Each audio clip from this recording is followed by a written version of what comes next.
Hi, today's topic is human anatomy and physiology.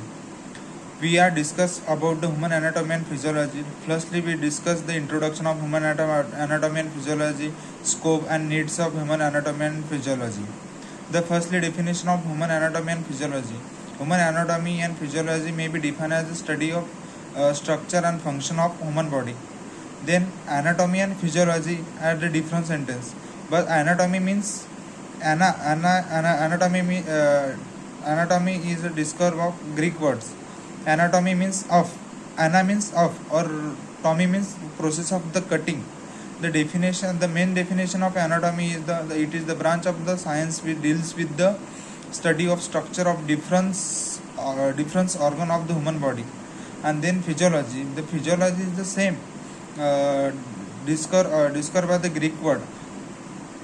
Physiology means nature and physio means nature and logy means study of. The definition of physiology, the branch of the science which deals with the function of the different organ and humans of the body. The main scope of the human anatomy and physiology, they provide as the fundamental knowledge about the human body and helps us to know about various organ in the body. Then second scope of it will be help us the understanding disease and pathology. It will be help us the difference between the normal and abnormal functioning of the body. Then surgery technology, pathology of the disease, study of the structure and function of the body part.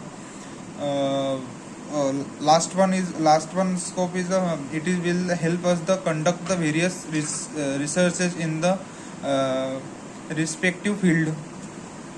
Then needs of the human anatomy and physiology. Then medical practice, health science, education, fitness and sports.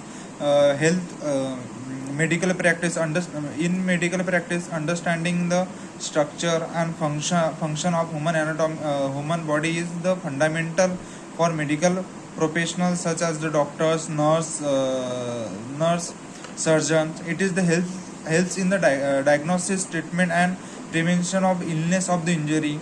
Then health science, the professionals in the various health related field including physical therapies, pharmacists and medical research need to deep understanding human anatomy and physiology.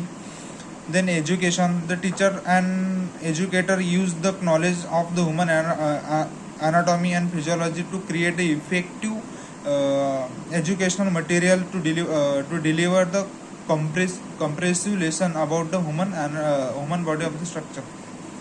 This is the all about the human anatomy and physiology. Introduction of human anatomy and physiology, definition, needs and limitation of human anatomy and physiology. Thank you.